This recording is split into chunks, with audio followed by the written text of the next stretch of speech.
Assalamualaikum warahmatullahi wabarakatuh. Waalaikumsalam warahmatullahi wabarakatuh. Innal hamdalillah nahmaduhu wa nasta'inuhu wa nastaghfiruh wa na'udzu billahi min shururi anfusina wa sayyiati a'malina. May yahdihillahu fala mudilla lahu wa may yudlilhu fala hadiya lahu. Asyhadu an la ilaha illallah wahdahu la syarika lahu wa asyhadu anna Muhammadan abduhu wa rasuluh. Allahumma salli wa sallim wa barik ala nabiyyina Muhammad wa ala alihi wa ashabihi ajma'in, amma ba'd. Ibadallah, usikum wa nafsi bi taqwallah faqad fazal muttaqun. Bapak Ibu seluruh jamaah Masjid As-Sakinah Perum Mojokerto Indah, Kota Kediri, yang semoga Allah senantiasa memberikan limpahan nikmat dan karunia-Nya. Yuswa panjang, berkah, sehat lahir batin dan murah rezekinya. Amin. Amin. Ya. Amin. Amin. Amin. Puji syukur alhamdulillah selalu kita panjatkan kehadiran Allah Subhanahu wa taala atas limpahan karunia-Nya. Salawat juga salam mudah-mudahan selalu tercurah kepada junjungan kita Nabi Muhammad sallallahu alaihi wasallam. Hari ini hari Senin tanggal 5 Ramadan 1447 Hijriah. Ada yang sudah tanggal 6 Ramadan 1447 Hijriah, berdekatan dengan tanggal 23 Februari 2026 Melania. Barangkali ada di antara saudara kita yang sedang sakit, kita doakan mudah-mudahan Allah segera memberikan kesembuhan. Amin. Allahumma atibil ba'sa rabban nas ishfi anta syafi la shifaa illa shifaa shifaa la yughadiru saqama. Ya Allah, ya Tuhan sekalian manusia, sembuhkanlah saudara-saudara kami yang sedang sakit, karena sesungguhnya Engkau Maha Penyembuh. Tidak ada kesembuhan kecuali kesembuhan dari Engkau, kesembuhan yang tidak meninggalkan tangguh lagi. Amin ya Rabbal Amin. Amin. Kita awali kajian kita di pagi hari ini dengan bersama-sama baca Al-Basmalah. Bismillahirrahmanirrahim. Bapak Ibu, di kesempatan pagi hari ini saya hendak sedikit menjelaskan mengenai tahapan-tahapan kronologis disyariatkannya ibadah puasa. Ternyata ibadah puasa itu mengalami tahapan-tahapan hingga kemudian menjadi syariat atau perintah yang saat ini kita jalankan. Ini seperti halnya sholat. Sholat juga demikian, mengalami tahapan-tahapan. Ada 3 tahapan sesuai dengan hadis yang diriwayatkan oleh Imam Ahmad Ibnu Hanbal yang sumbernya dari Mu'adz bin Jabal radhiyallahu anhu. Dia mengatakan bahwa dulu di awal-awal, di permulaan Islam, Rasulullah Shallallahu Alaihi Wasallam itu selalu menjalankan ibadah sholat itu, jadi lebih kurang sekitar 17 bulan setelah Nabi hijrah dari Mekah ke Madinah, kemudian tinggal di Madinah selama 17 bulan atau sama dengan 1 tahun 5 bulan. Selama itu beliau sholatnya itu menghadap ke arah kiblat Masjidil Aqsa, Palestina. Kalau di Mekah beliau bisa menghadap ke arah 2 kiblat, jadi sekaligus menghadap ke kiblat Ka'bah, juga bisa langsung nembus ke Masjidil Aqsa. Tapi begitu hijrah ke Madinah, karena posisi posisi Madinah itu berikut ini. Ini misalnya Mekah, umpama ya. Mekah di sini, maka Palestina, Baitul Maqdis itu di sini, ya, di sini. Lalu Madinah ada di sini, Madinah ada di sini. Di utaranya Mekah, di utaranya Mekah. Palestina di sini. Jadi dulu ketika beliau masih di Mekah, itu sholatnya bisa di sebelah sini Ka'bah. Ya. Berarti dia menghadap apa? Beliau menghadap ke Ka'bah sekaligus ke Baitul Maqdis. Tapi begitu hijrah ke Madinah, beliau tidak bisa ke kedua kiblat ini. Maka beliau sholatnya menghadap ke Masjidil Aqsa. Tapi dalam keadaan tidak tentram hatinya, gelisah. Hingga turunlah surah Al-Baqarah ayat 144. Qad nara taqalluba wajhika fis samai falanuwalliyannaka qiblatan tardaha fawalli wajhaka syatral masjidil haram. Sungguh kami melihat kamu menghadapkan wajahmu ke langit, menghadapkan wajahmu ke langit. Maksudnya Rasulullah selama itu resah, gelisah dan selalu minta kepada Allah, ya Allah tetapkanlah hatiku ini ya, ke kiblat yang diinginkan oleh Rasul adalah kiblat Masjidil Haram. Tetapi karena posisi beliau setelah hijrah ke Madinah itu lalu mengenal orang-orang Yahudi. Nah, ini ada strategi berdakwah beliau. Nanti kalau ini tidak ada dasar hukumnya untuk saya kemudian menghadapkan kiblat, menghadapkan wajah ke arah kiblat Masjidil Haram, kalau tidak ada dasar hukumnya, nanti saya jadi kontraproduktif, tidak diterima oleh orang-orang Yahudi. Maka sementara masih tetap menghadap ke arah kiblat Masjidil Aqsa tadi. Tapi setelah turun ayat itu kemudian Allah memerintahkan dan menetapkan, ya, fala nuwalliyannaka qiblatan tardoha, maka sungguh kami akan memalingkan wajahmu ke arah kiblat yang kamu ridhoi. Fawalli wajhaka syatral masjidil haram, maka sekarang hadapkanlah wajahmu ke arah Masjidil Haram. Nah, maka Rasulullah SAW kemudian setelah turun ayat itu mantap sholatnya, kemudian menghadap ke arah Masjidil Haram. Ya. Itu ayat itu turun bertepatan dengan waktu zuhur. Beliau sedang sholat ya, di Madinah. Ada riwayat lain menyebutkan di waktu sholat asar, sehingga kemudian ketika beliau pas menerima wahyu itu, ketika akan rukuk, lalu rukuknya itu jadi muter. Jadi semula ke arah Masjidil Aqsa. Jadi Allahu Akbar, lalu turunlah ayat itu, jadinya kemudian minger ke Masjidil Haram. Makanya Bapak Ibu yang pernah berkunjung ke Madinah, pernah mengunjungi Masjid Dua Kiblat nanti, yaitu berarti itu ada sejarahnya. Jadi setelah turun ayat berapa tadi? 144 surah Al-Baqarah. Ya, terjadi seperti itu. Jadi ingat, ya, tapi jangan diikuti.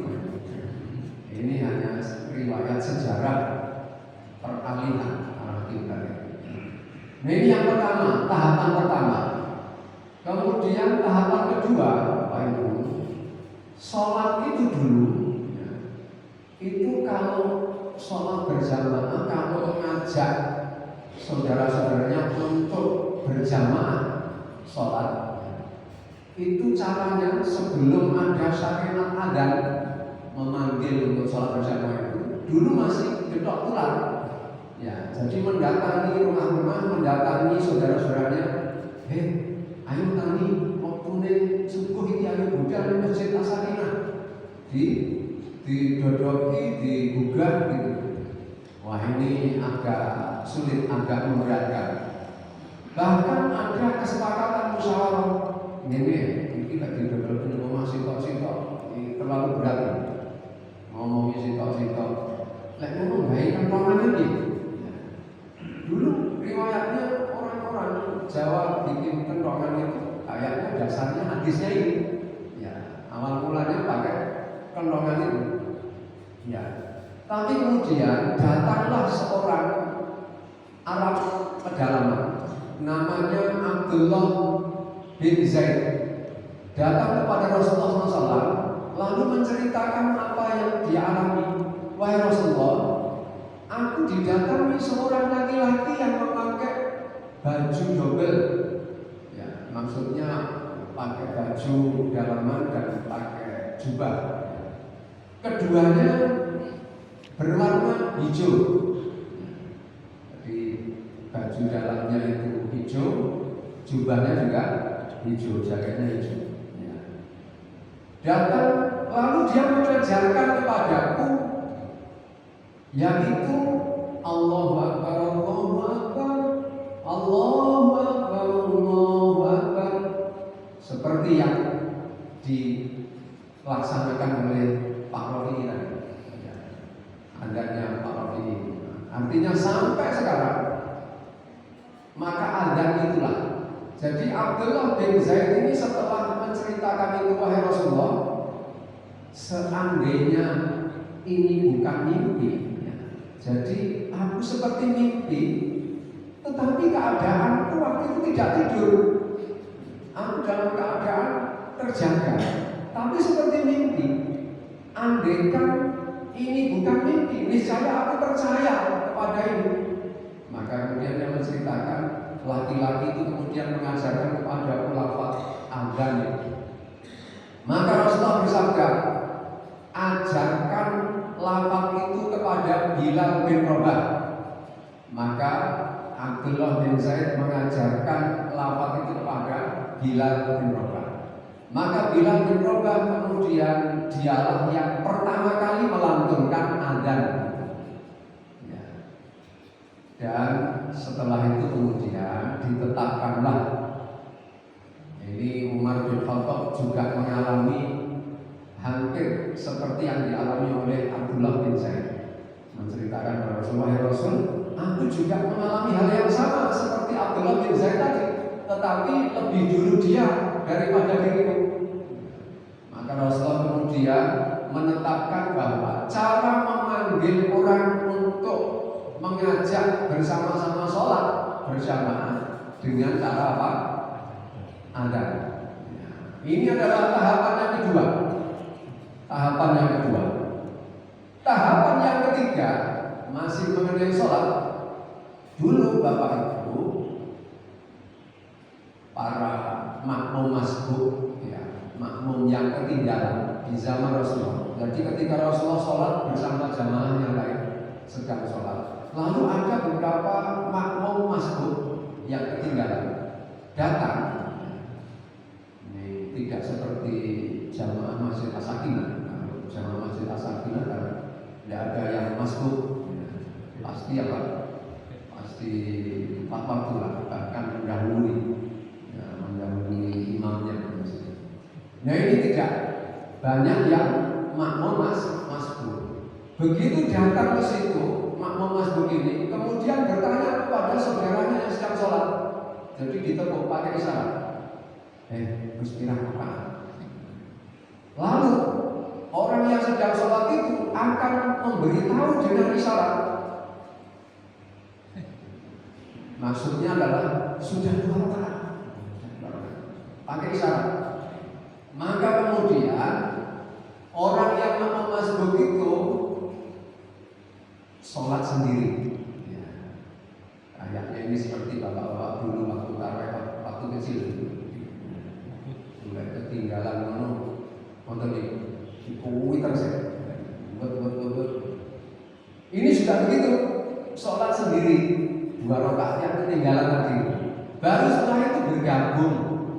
bergabung pada jamaah yang lainnya, ikut bersama-sama, sehingga nanti salamnya bareng sama imam. Tapi kemudian datanglah Mu'adz bin Jabal, si perawi hadis ini tadi, ya, menceritakan dia dalam keadaan makmum masbuk juga. Dia datang langsung mengikuti Rasulullah yang jadi imam itu. Ya. Jadi datang langsung takbir Allahu Akbar, langsung ikut dalam keadaan Rasulullah rukuk, dia ikut rukuk juga. Sampai kemudian selesai. Setelah selesai, Mu'adz bin Jabal menyampaikan perihal yang dialami itu. Ya. Jadi setelah Rasulullah salam, Mu'adz bin Jabal melanjutkan untuk menyempurnakan ketinggalannya tadi. Setelah selesai, Mu'adz bin Jabal menyampaikan kepada Rasulullah, "Wahai Rasul, aku tadi menjadi makmum masbuk, ketinggalan. Lalu aku melakukan begini, diterangkan itu tadi. Ya, maka Rasulullah, apa yang kamu lakukan itulah yang benar." Maka Rasulullah menyampaikan kepada sahabat-sahabat yang lain, "Jika kalian mengalami menjadi makmum masbuk, maka tirulah Mu'adz bin Jabal." Jadi setelah itu kemudian diberlakukanlah makmum masbuk itu cara menyempurnakan sholatnya yang ketinggalan itu seperti Mu'adz bin Jabal. Jadi Bapak Ibu, kalau mengalami seperti itu jangan lagi memakai yang seperti dulu ketika masih kecil. Ya, jadi ngewiter sholatnya yang ketinggalan. Nah, itu tidak digunakan. Yang digunakan adalah caranya Mu'adz bin Jabal. Ini mengenai sholat. Jadi sholat mengalami 3 tahapan itu. Kemudian puasa juga mengalami 3 tahapan. Awal mulanya Rasulullah SAW itu semenjak beliau mulai di Mekah itu sudah biasa menjalankan puasa 3 hari setiap bulan. Karena memang ini syariat ini sudah diberlakukan semenjak Nabi Nuh alaihissalam. Syariat puasa 3 hari setiap bulan. Maka Rasulullah juga melaksanakan itu. Karena ini adalah Rasulullah itu melaksanakan, mengamalkan syariatnya Nabi Ibrahim alaihissalam. Ya, puasa 3 hari setiap bulan ditambah 1 hari puasa Asyura. Jadi berarti berapa ya? 37 kali dalam 1 tahun puasa Rasulullah itu yang beliau lakukan. Hingga kemudian hijrah ke Madinah itu sekitar karena perintah puasa sama perintah sholat itu hampir bersamaan turunnya. Jadi ketika beliau selama di Madinah itu, kemudian turunlah ayat 183 surah Al-Baqarah. Ya ayyuhalladzina amanu kutiba alaikumus syiyam kama kutiba alal ladzina min qablikum la'allakum tattaqun. Lanjutkan ke ayat 84-nya, ayyaman ma'dudat sampai pada akhirnya. Itu oleh Rasulullah ditangkap, diterima sebagai perintah wajibnya puasa 3 hari setiap bulan, bukan puasa Ramadan, belum puasa Ramadan. Maka kemudian Rasulullah mewajibkan puasa ini yang semula hanya untuk dirinya sendiri. Maka Rasulullah kemudian setelah turun 2 ayat ini mewajibkan puasa 3 hari setiap bulan kepada umatnya. Jadi dimaklumatkan bahwa puasa 3 hari setiap bulan itu hukumnya wajib. Hingga sampai pada ketentuannya itu, faman kana minkum maridun aw ala safarin fa iddatun min ayyamin ukhra. Ya, barang siapa yang di antara kalian mengalami sakit atau sedang dalam perjalanan lalu meninggalkan puasa 3 hari setiap bulan itu, maka baginya harus menggantinya di hari yang lain. Itu masih mengenai puasa tiga hari itu. Ya. Nah, ini adalah tahapan pertama. Semula Rasulullah itu puasa 3 hari itu mewajibkan atas dirinya sendiri, tapi setelah turun ayat 183 dan 184, Rasulullah kemudian memfardukan, mewajibkan puasa 3 hari setiap bulan itu kepada umatnya. Hingga turun ayat 185.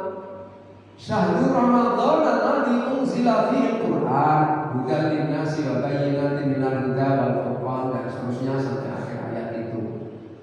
Setelah turun ayat 185, Rasulullah kemudian menangkapnya sebagai ternyata yang dimaksud dengan ayyaman ma'dudat, hari-hari yang telah ditentukan itu ternyata bukan yang 3 hari setiap bulan itu.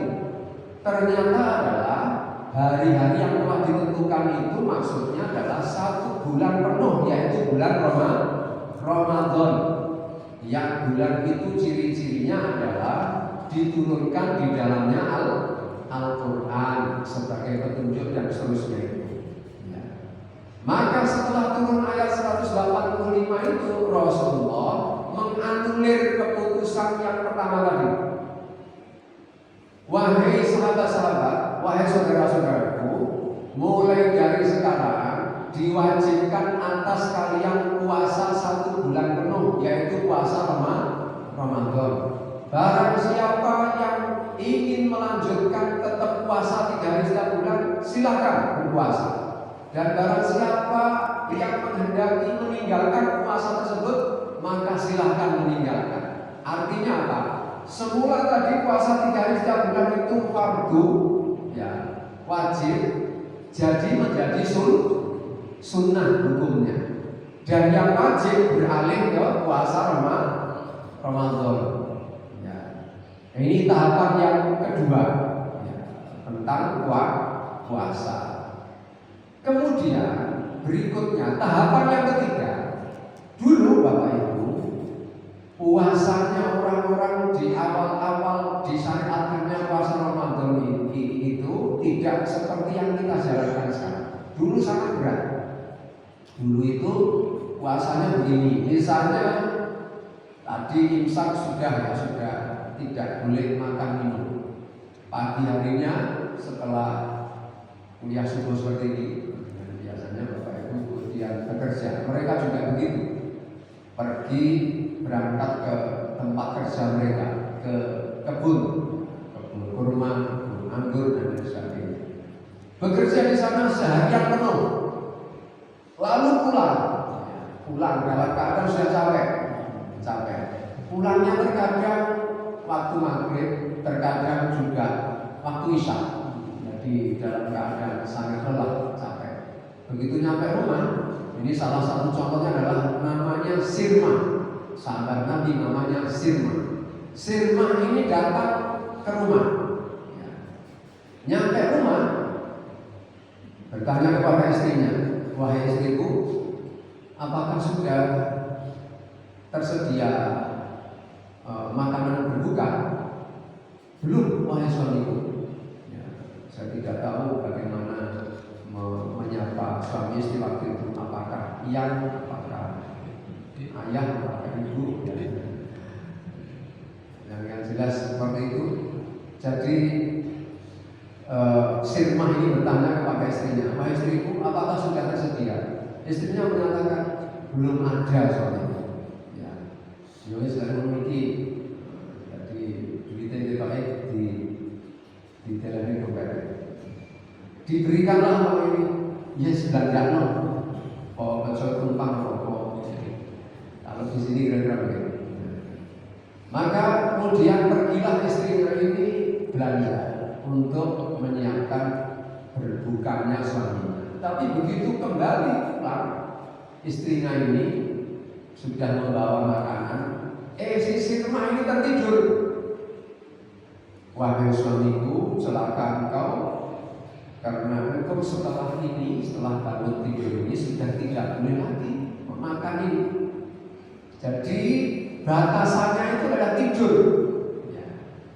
Bukan malam, bukan maghrib.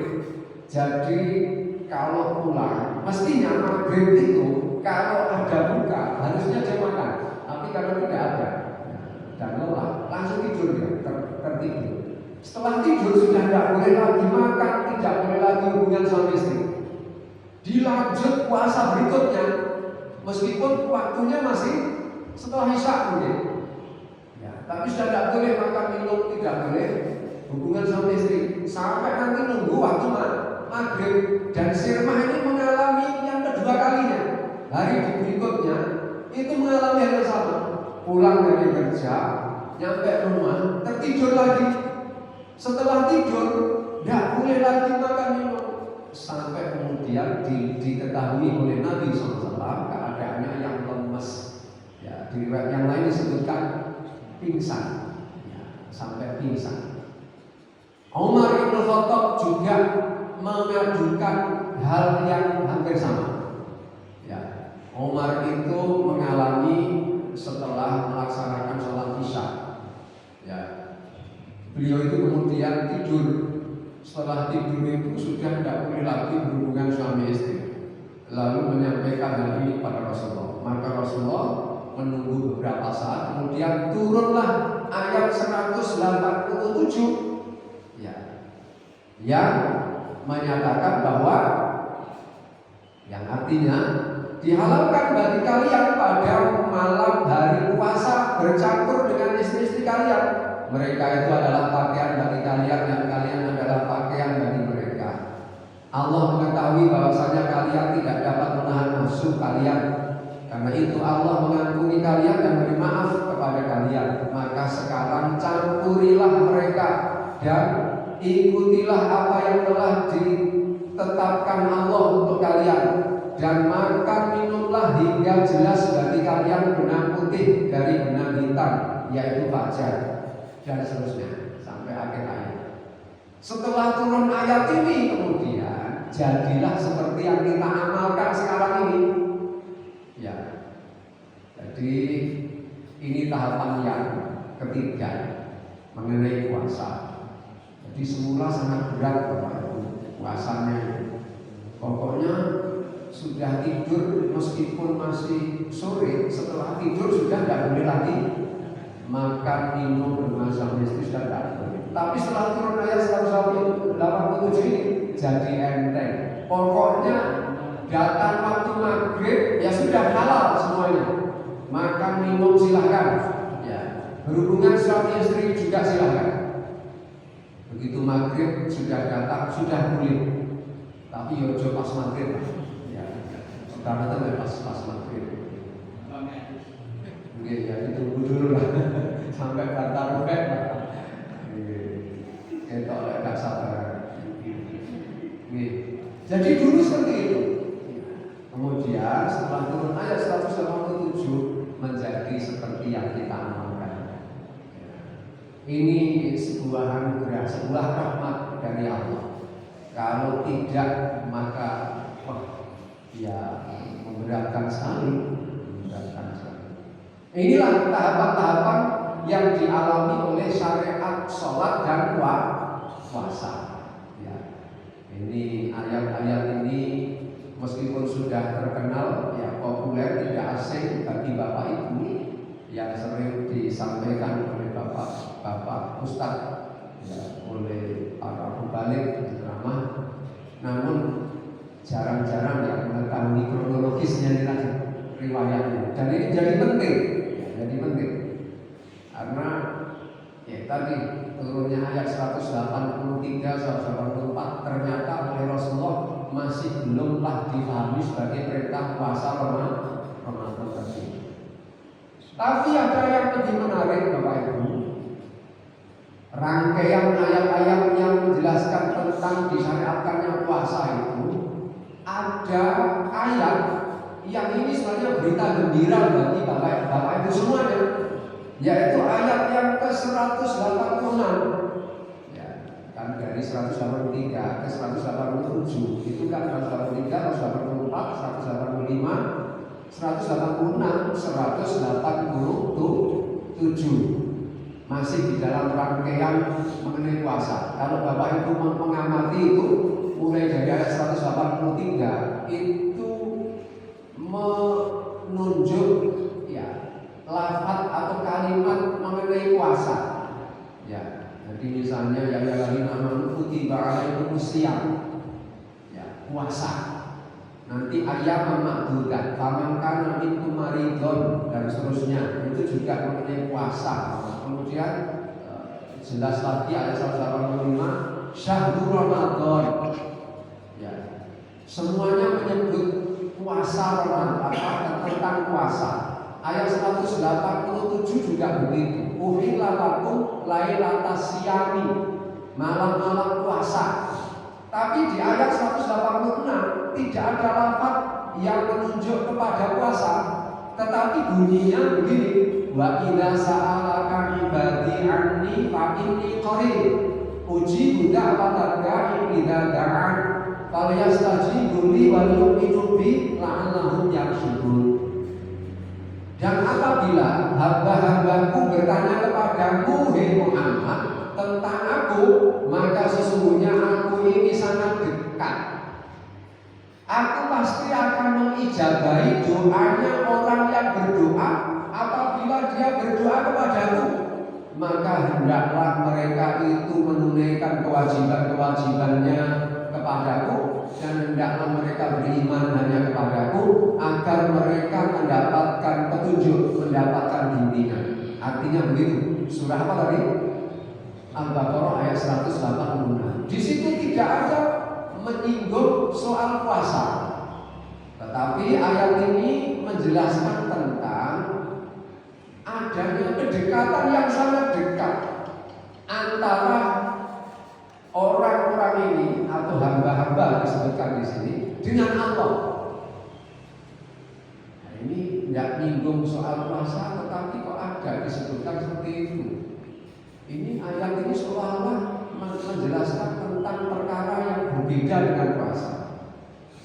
Sebagian ulama berpendapat tidak begitu. Ya. Sebagian ulama tafsir itu menyimpulkan begini, bahwa ayat ini kan tidak kebetulan ditempatkan di situ. Tidak serta-merta ujug-ujug Gusti Allah itu, karena penempatan urut-urutan ayat-ayat Al-Quran itu Bapak Ibu itu bersifat tauqifi. Tauqifi itu artinya langsung dari Allah perintah menempatkannya. Ya, kalimatnya seperti ini. Surah ini ada di urutan pertama, kemudian kedua, ketiga, dan seterusnya. Itu dari Allah langsung juga. Jadi tidak berdasarkan musyawarah. Ya, Rasulullah musyawarah sama sahabat. Ini surah Al-Fatihah tidak nomor 1, Al-Baqarah nomor 2, Al-Imran nomor 3. Tidak atas dasar musyawarah, atas dasar wahyu juga. Dan ini yang menyampaikan ini kepada penulisnya, ya, salah satunya adalah sekretaris Nabi, sekretaris pribadi Nabi itu tidak hanya satu, ya. Salah satunya Zaid bin Thabit, ya. Dia adalah sekretaris Sekri, ya, menulis ayat-ayat Al-Quran. Maka beliau langsung membimbing penulisnya ini atau sekretarisnya. Ini tempatkan di sini, tempatkan di sini, di sini, di sini. Jadi tidak berdasarkan musyawarah, tidak berdasarkan muwafaqah, ya. Bukan taufiqi, tetapi tauqifi. Beda penempatan hurufnya, padahal hurufnya sama ya. Ya. Waqafa dengan apa? Tauqifi, muwafaqah dengan apa satunya ini ya. Jadi tauqifi dengan taufiqi berbeda. Ya. Jadi ini bukan kebetulan nih, tapi Allah sengaja menempatkan ayat ini di sini. Mengapa sengaja? Karena yang dimaksud dengan hamba-hambaku yang bertanya kepadamu, hei Muhammad, tentang aku, ini adalah orang-orang yang beriman yang sedang melaksanakan ibadah puasa. Jadi Bapak Ibu, orang-orang atau panjenengan yang sebagai orang-orang yang beriman disapa oleh Allah di ayat 183 itu, yang diperintahkan untuk menjalankan puasa dan panjenengan semuanya melaksanakan puasa dengan sungguh-sungguh, ya asalkan puasanya sungguh-sungguh, maka kemudian Allah mendudukkan panjenengan semuanya ini dekat dengan Allah, dan Allah menjanjikan uji budak patadai dan aku pasti akan mengijabahi doanya orang yang berdoa, yakni orang yang sedang berpuasa, yang berpuasanya sungguh-sungguh itu, apabila dia berdoa dan dia berdoanya hanya kepadaku, jangan kepada selainku. Ya, karena kata Rasul, ada loh orang yang berdoa, sikapnya seperti berdoa, tetapi sungguhnya hakikatnya dia tidak berdoa. Ya, mengangkat tangannya, menengadahkan wajah ke langit sambil mengatakan ya Rabbi, tetapi makanan yang dia makan adalah haram, pakaian yang dia pakai adalah hasil yang haram juga, dan yang dia sedekahkan juga yang haram. Bagaimana Allah akan mengabulkan? Ya. Jadi Allah membuat ketetapan dan berjanji kepada hamba-hambanya seperti itu, pasti dikabulkan. Oleh sebab itu manfaatkan Bapak Ibu untuk banyak berdoa, banyak meminta kebaikan. Bahkan Bapak Ibu kalau meneliti ya, kalimat-kalimat yang ada redaksi, ada lafaz sa'ala yas'alu yang artinya bertanya. Dalam Al-Quran itu ada, saya catat itu setidaknya ada 9 redaksi yang menggunakan kata itu. Yas'alunaka 'anil ahillah, surah Al-Baqarah ayat 189. Kemudian surah Al-Baqarah ayat 215. Yas'alunaka madza yunfiqun. Kemudian surah Al-Baqarah ayat 217. Yas'alunaka 'anil syahril haram. Al-Baqarah ayat 219. Yas'alunaka 'anil khamri wal maisir. Al-Baqarah ayat 220. Yas'alunaka 'anil yatama. Al-Baqarah 222. Yas'alunaka 'anil mahid, dan lain-lain. Yas'alunaka 'anil anfal, yas'alunaka 'anil ruh, yas'alunaka 'anis sa'ah. Ya. Maka setelah itu biasanya itu rangkaiannya adalah mereka bertanya kepadamu di Muhammad tentang apa saja tadi, tentang roh misalnya. Qul, mesti ada qulnya. Jawablah, katakanlah, mesti selalu begitu. Qulir ruhu min amri rabbi, katakanlah bahwa perkara roh itu adalah urusan Tuhan. Pasti ada qulnya, katakanlah. Tapi di sini surah Al-Baqarah ayat 186 mestinya redaksinya begini Bapak Ibu. Wa idza sa'alaka ibadi anni faqul inni qaribun. Begitu mestinya. Ada kulnya harusnya. Tetapi di sini ditiadakan kulnya oleh Allah. Sebagian ulama tafsir juga sampai pada pemahaman bahwa ditiadakannya kul di ayat ini seakan-akan Allah itu hendak menunjukkan kepada hamba-hambanya bahwa kedekatannya itu sampai tidak ada pembatasnya. Yang seharusnya di situ ada kata kul sampai aku hilangkan demi aku untuk meyakinkan kepada hamba-hambaku bahwa antara diriku dengan kalian itu tidak ada pembatasnya, tidak ada jaraknya, tidak ada sekatnya, dekat. Oleh sebab itu Bapak Ibu, ini sekali lagi berita yang menggembirakan. Antara Bapak Ibu saat ini, saat Bapak Ibu melaksanakan puasa Ramadan, tentu dengan sungguh-sungguh puasa Ramadannya, yang nanti targetnya la'allakum tattaqun itu diperoleh.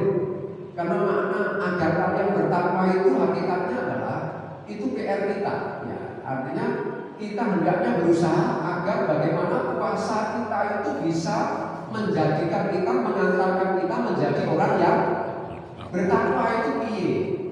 Lelek puasa nalika poso jik tetep ngrasani wong, jik tetep ngelok-ngelokne wong, jik tetep ngempit hak orang lain. Bagaimana mungkin akan mengantarkan menjadi orang yang bertakwa? Jadi ya puasanya harus sungguh-sungguh, harus sungguh-sungguh. Seperti sholat itu dalam firman Allah tentang sholat itu kan inna sholat wa aqimis sholat inna sholat tanha 'anil fahsya'i wal munkar, dan dirikanlah sholat hingga sholatmu itu menjadikan kamu bisa tercegah dari perbuatan keji dan munkar. Nah, itu adalah PR sebenarnya bagi kita. Dia supaya sholat kita itu bisa mencegah kita dari perbuatan keji dan munkar. Nah, orang sholat dalam sholat izin bisa menyusun program. Nah, kau kan sholat ini kau aku belanja di pasar sampai tirik-tirik, atau boleh barang hilang sampai ketemu dalam sholat juga. Bagaimana mungkin sholat seperti itu bisa mencegah dari perbuatan keji dan munkar? Maka puasa juga begitu. Bagaimana puasa kita itu bisa mengantarkan kita jadi orang yang bertakwa. Nah ini, jadi sekali lagi Bapak Ibu, berita yang sangat menggembirakan. Ayat berapa? 186. Manfaatkan secara maksimal. Saya kira ini Bapak Ibu yang dapat saya sampaikan di kesempatan pagi hari ini. Tepat jam 5.33 itu sudah ini menunjukkan waktu tuluk, waktu terbit syuruk.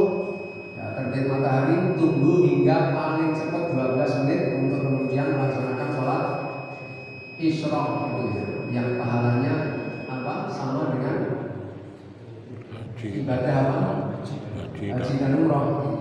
Ya, sempurna itu. Tapi tunggu dulu sampai berapa?